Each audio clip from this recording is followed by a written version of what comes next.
Welcome to part 4 of my free YouTube course about franchise law in Ontario. As we continue learning about Ontario's Arthur Wishart Act, otherwise known as the Franchise Disclosure Act, in this chapter you'll learn about the right to associate. This concept is found at Section 4 of the AWA, and this section of the legislation is divided into 5 subsections. Here, you can see subsection 1 of Section 4 says that a franchisee may associate with other franchisees and may form or join an organization of franchisees. Although this might seem straightforward, this part of the law isn't really about associating socially or recreationally. For example, you might wonder what a group of franchisees might do if they find out that their franchisor has been negatively impacting their legal rights. What if a group of franchisees want to start a class action lawsuit together? This is a question that came up in the case of 405341 Ontario Limited versus Midas Canada Inc. way back in 2010. Midas Canada Inc. wasn't happy with a decision that Justice Cullity made, so Midas appealed that judge's decision up to the Court of Appeal for Ontario. At paragraph 17 of Justice Cullity's reasons, the judge said,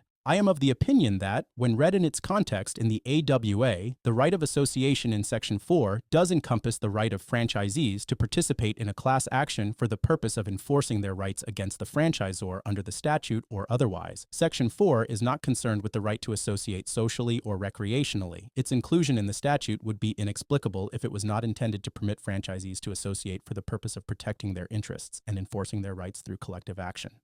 The Court of Appeal went on to agree with Justice Cullity, and Midas's appeal was dismissed. Midas was also ordered to pay $34,000 in legal costs to the winning party. Okay, so moving on to subsection 2 of Section 4. This subsection says, "A franchisor and a franchisor's associate shall not interfere with, prohibit, or restrict, by contract or otherwise, a franchisee from forming or joining an organization of franchisees or from associating with other franchisees." As might already be obvious, this subsection essentially stops franchisors from doing anything that might interfere with the previous subsection. Moving on, subsection 3 of Section 4 says, "A franchisor and franchisor's associate shall not, directly or indirectly, penalize, attempt to penalize, or threaten to penalize a franchisee for exercising any right under this section." So this subsection takes this one step further. Not only is it illegal for a franchisor to interfere with franchisees' rights to associate, it is also illegal for a franchisor or the franchisor's associate to harm franchisees in retaliation for exercising that right. Subsection 4 of Section 4 says, "Any provision in a franchise agreement or other agreement relating to a franchise which purports to interfere with, prohibit, or restrict a franchisee from exercising any right under this section is void." Remember that legal case we talked about earlier in this video between 405341 Ontario Limited versus Midas Canada Inc.? That case also required the court to interpret this subsection of the Arthur Wishart Act. You don't need to work in the legal profession for very long to realize that people often try to take away other people's rights by getting them to sign away their rights in a contract, waiver, or release document. That's exactly what Midas tried to do in this case, but the court wasn't having it. The Court of Appeal said at paragraphs 38 and 39 of their decision, "In my view, the difference is an obvious one.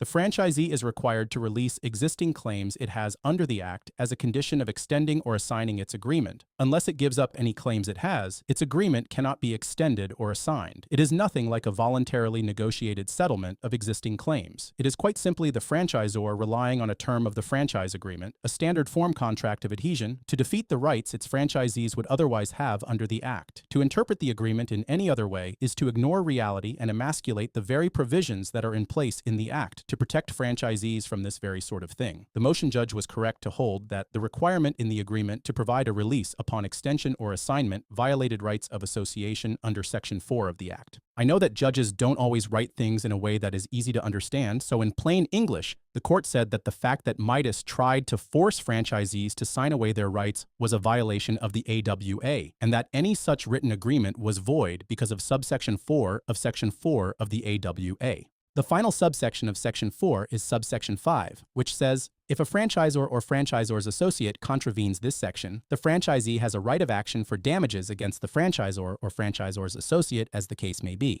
By this point in the course, you're probably keeping up with legal jargon, so you might already know that this subsection simply means that franchisees have a right to go to court and fight for their rights, and sue for money if a franchisor violates any of the subsections in Section 4 of the AWA. Congratulations, you've completed part 4 of this course about franchise law in Ontario. In the next video, we'll talk about Section 5 of the Arthur Wishart Act, which talks about the franchisor's obligation to disclose certain specific information to a potential franchisee before signing a deal. Don't forget to subscribe. I'm Ryan Keeney, and thanks for watching. I'll see you in the next video.